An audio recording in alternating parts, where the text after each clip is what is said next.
Ela era quem aparecia no noticiário da manhã. Pension, Texas, está presa após ser flagrada por câmeras roubando as luzes de Natal da vizinha. Quem pensaria nisso? Essa parte do portfólio dela ainda está no YouTube. Ela era o rosto e a voz de confiança dos telespectadores. Agora, em uma reviravolta, essa ex-apresentadora de notícias é acusada de assassinato. Hoje, às 07h51, policiais atenderam uma ocorrência de esfaqueamento no quarteirão 1500 da East Crowley. Ela supostamente esfaqueou até a morte a pessoa que você menos esperaria. E a polícia diz que ela esfaqueou a vítima várias vezes. Ela parece estar adotando uma linha de defesa e dizendo isso. O lado dela da história sobre esse crime horrível. Estamos acompanhando o caso apresentado pela Law and Crime. Eu sou Law and Crime.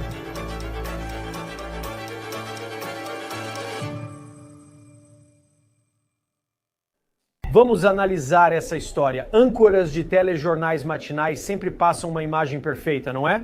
Você liga o noticiário bem cedo, talvez antes do sol nascer, e eles já estão cheios de energia. Eles sempre parecem saber tudo o que acontece na comunidade. E isso torna o que acontece nesta história ainda mais chocante. Acompanhamos em Wichita, Kansas, o caso de um ex-apresentador do Morning News, agora acusado de assassinato. Esta é Angie Mock. Segundo seu LinkedIn, trabalhou em notícias locais por mais de 10 anos. E esse é o tipo de trabalho que eu quero dizer. Eu costumava trabalhar nesse setor. Pode parecer glamuroso, mas é uma batalha que exige anos de dedicação, compromisso e sacrifício. Mock realmente pagou o preço no ramo e iniciou a carreira em novembro de 2002. Ela era repórter esportiva e ele iniciou em uma emissora de Lincoln, Nebraska. E parece que ela realmente subiu na carreira passando por lugares como Rochester, Minnesota, Missoula, Montana, Oklahoma City.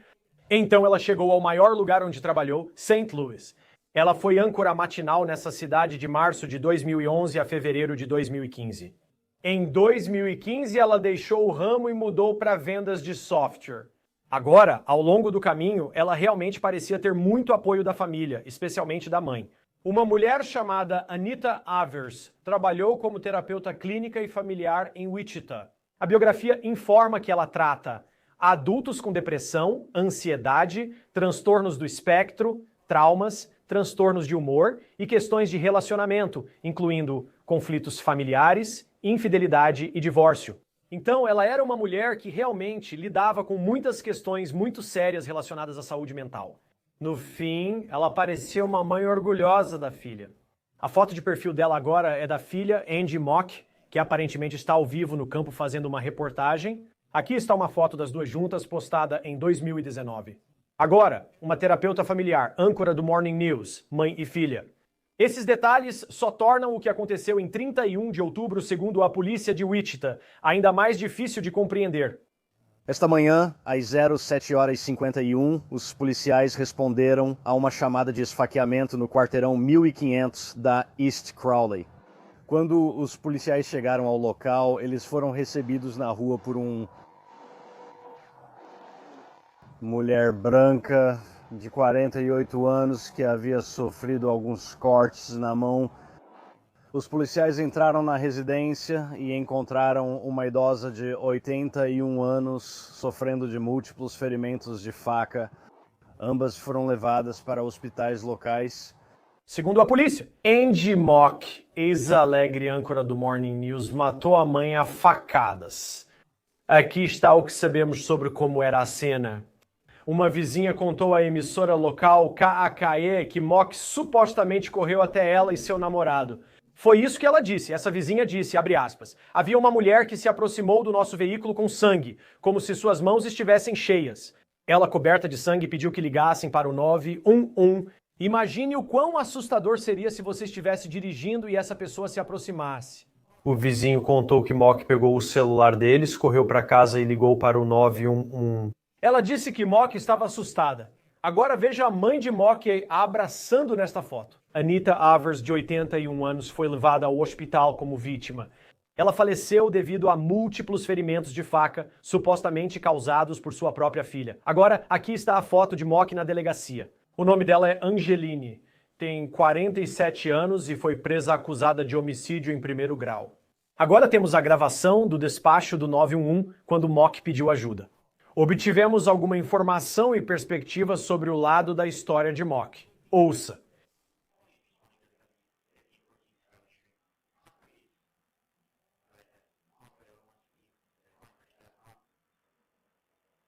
A coisa rápida da mãe está certa.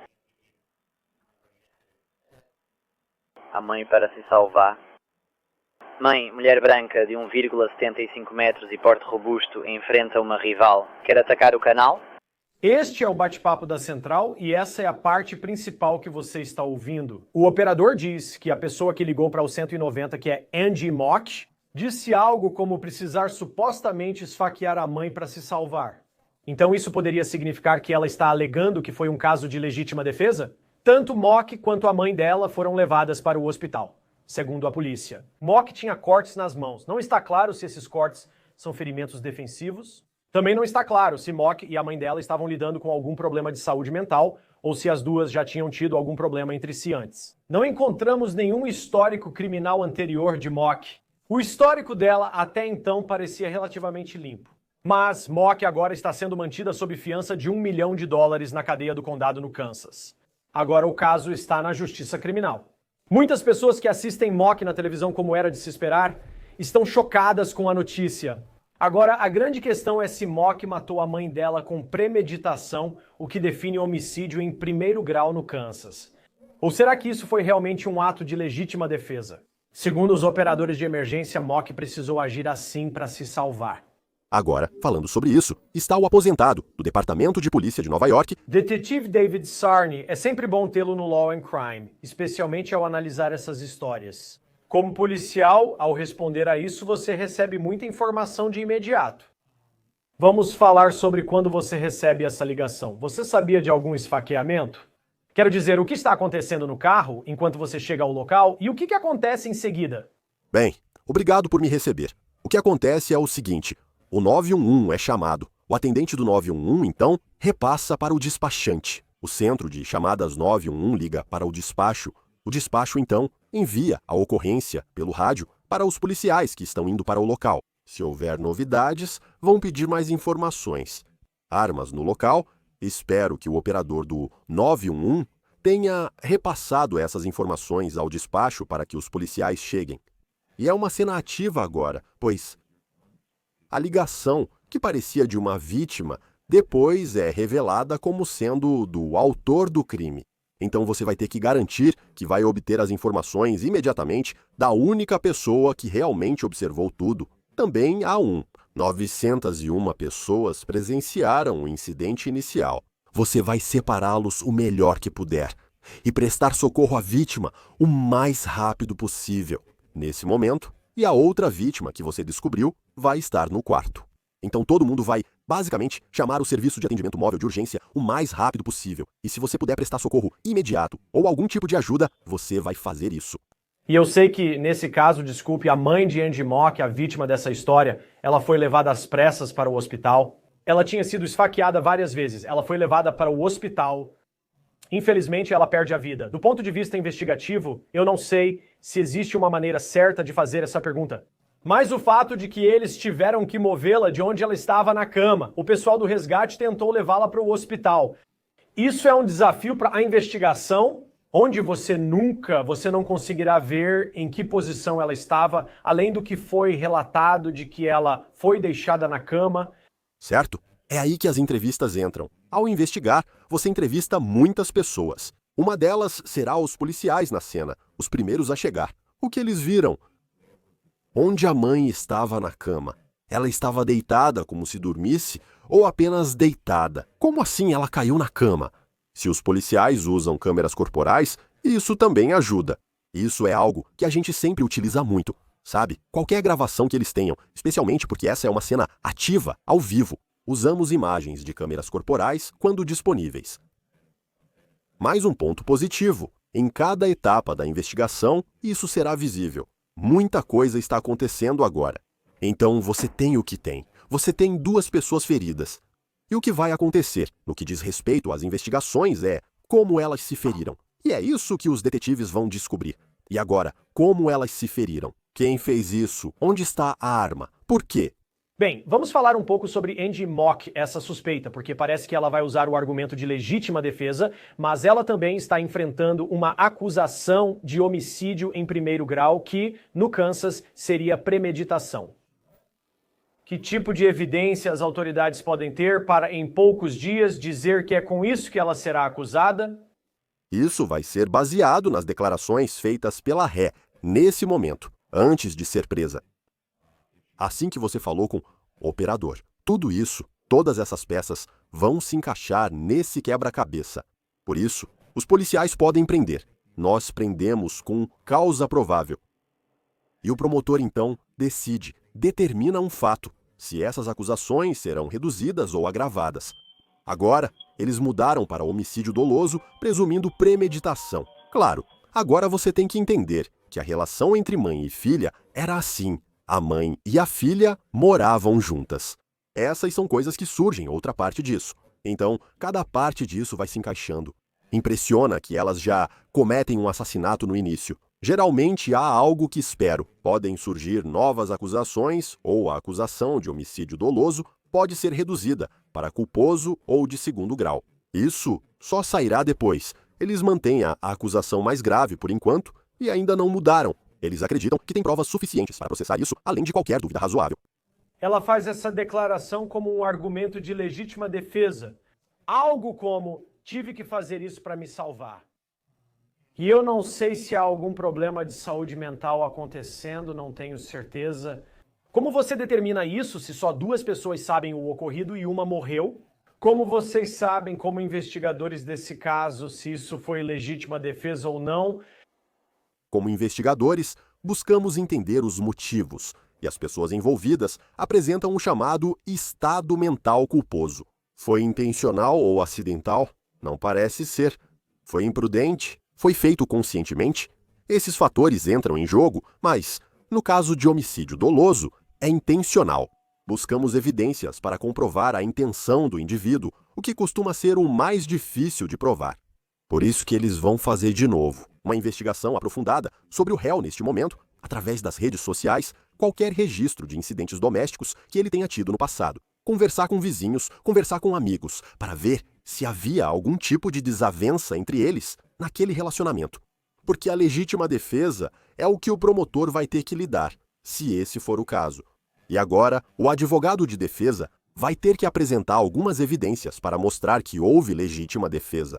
E o promotor vai analisar todas as evidências. Ele precisa refutar essa defesa, apresentada pelo advogado de defesa. O que isso significa? Onde está?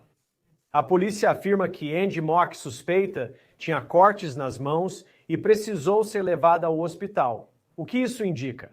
Aqui está a questão de novo. São ferimentos defensivos ou causados pela faca que ela usava, resultando na facada, porque se você está. E isso é o que os investigadores descobrem muitas vezes.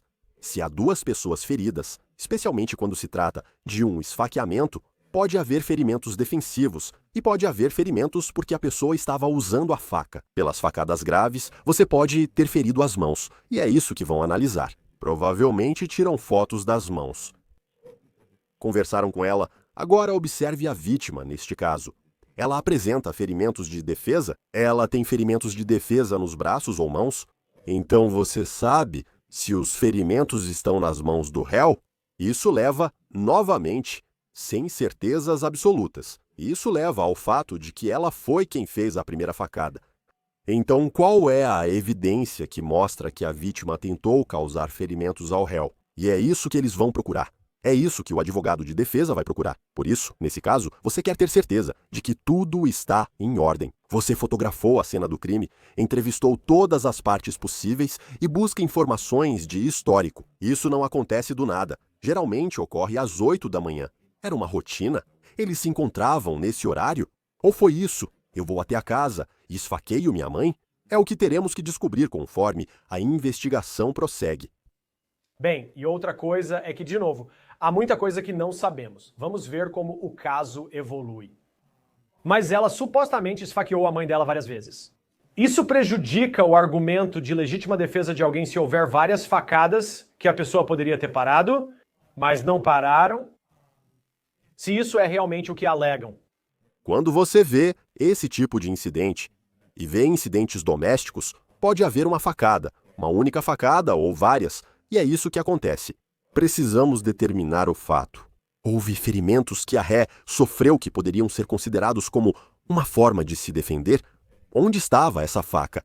Se o corpo é achado no quarto, a trilha de sangue vai do local do incidente até onde o corpo está. Tudo isso é baseado nas fotos da cena do crime que você vai obter. Se você tinha alguma informação do réu antes, é por isso que essas ligações para o 190 são gravadas. Porque você quer ouvir o que, nesse caso, o réu disse exatamente para o operador do 190, porque isso é importante. O pessoal do Serviço de Atendimento Móvel de Urgência que atendeu a ocorrência, o que ouviu? O que ela disse a eles? Porque tudo isso é admissível, porque não se trata de estar sob custódia, é apenas para obter informações gerais sobre este caso. Quão difícil é determinar o que é um ferimento de defesa? Isso seria uma conferência com... Você está falando sobre a equipe médica, vai conversar com os médicos e vai perguntar aos médicos no local, aos médicos no hospital. Que tipo de facada, ferimentos ou lesões na mão do réu agora e que tipo de lesões foram sofridas pela mãe neste momento. Então, há uma infinidade de coisas que você precisa fazer, e é tudo sobre documentação. Documente de forma clara, concisa e precisa as informações passadas pelos médicos e sobre a autópsia que você lhe dará depois. Para a mãe... Muitas vezes, ao assistir ou ouvir ligações para o 190, é para descobrir depois se houve um assassinato. Você pode ouvir de uma forma completamente diferente do que se não soubesse de quais acusações a pessoa está sendo acusada. O que você está procurando ouvir? E ainda não ouvimos a ligação dela para o 190, não sabemos o tom de voz dela. Não sabemos exatamente o que ela disse sobre o ocorrido na casa, nem se isso difere do relato aos investigadores. O que você busca ao ouvir uma ligação para o 190, talvez antes de você ir entrevistar um suspeito e tentar descobrir o que ele pode dizer quando chegar a interrogatório? Estamos ouvindo a ligação, gravada para o 190. Você analisa isso e busca inconsistências ao falar com ela. É isso que procura. Quanto tempo os investigadores demoraram para obter a gravação da ligação ao 190 e falar com ela? Porque agora, se ela for a autora e for ficar sob custódia e você for interrogá-la sobre isso, você vai ter que ler para ela os direitos Miranda. Não sabemos se ela foi interrogada, pois estava sob custódia. Ela estava detida quando falou com os investigadores sobre a ligação ao 911, se é que isso ocorreu.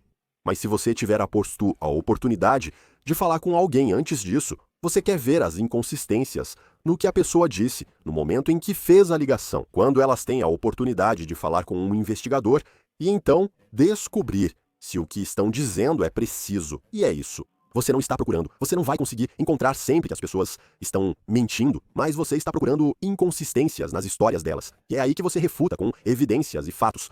Sou parte dessa história. Andy Mock tem 47 anos e sua mãe, 81. A idade pode influenciar na credibilidade do argumento de legítima defesa? Eu não sei em que tipo de condição a mãe dela estava e tudo mais, mas parece que para alguém na casa dos 80 anos ser o agressor, isso é algo que pode levantar algumas suspeitas. Quando você tem a pessoa que está enfrentando acusações aqui tem 47 anos, relativamente jovem. Nunca estive em situação onde alguém veio até mim com uma faca, se é isso que ela alega.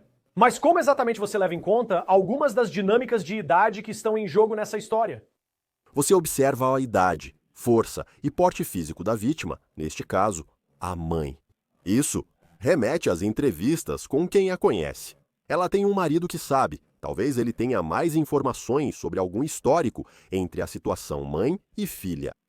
A idade realmente faz diferença, mas volta para a questão de haverem lesões que ela mencionou. A ré, neste momento, afirmou que isso a fez revidar contra a mãe. Porque se o corpo está no quarto, onde está a faca? Se fosse legítima defesa, a faca estaria lá. Ninguém mencionou isso. Nós não sabemos se está lá ou não. Eles não sabem se foi recuperada ou não. Mas se você está defendendo alguém, de onde essa faca foi recuperada? E de onde ela veio? Foi trazida pelo réu? Estava na cozinha? Porque é raro ver pessoas levando facas para os quartos. Então é aí que entra o processo da investigação da cena do crime, sendo a cena inicial do crime dentro da casa. Você precisa identificar onde a briga e o incidente começaram e terminaram. A mãe se arrastou até lá, e é por isso que, mesmo não tendo fotos, de onde o corpo estava naquele momento. Isso é baseado nas entrevistas dos primeiros socorristas e talvez do réu, antes dele ser réu. Tipo, cadê a mãe? Eu esfaqueei ela, onde está? Tudo isso vai aparecer. Nessas entrevistas policiais, como você é treinado para interrogar alguém quando está tentando descobrir exatamente o que aconteceu? Quais deslizes você nota em réus ou suspeitos ao tentarem alegar legítima defesa? Eles vieram para cima de mim, eu só estava me defendendo, sou inocente. Quais são algumas das maneiras de descobrir se eles estão realmente dizendo a verdade ou não? Isso volta para uma investigação. Já tivemos casos assim. A polícia? As pessoas mentem para a polícia? Com certeza.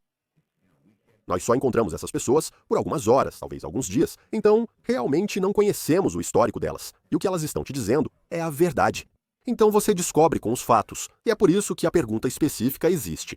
Se ela te atacou, onde você estava no quarto? O que ela fez? Mostre. Isso precisa ser esclarecido. E o que você encontra então são as inconsistências na história com base nos fatos. Se ela está dizendo que está se defendendo, como assim? Que tipo de ferimentos? E aqueles ferimentos nas mãos? Se os ferimentos nas mãos não forem defensivos, isso contradiz o que ela diz sobre legítima defesa. Por isso, há algum ferimento que ela sofreu além das mãos. Além dos danos nas mãos causados pelos cortes da faca, é isso que você está analisando.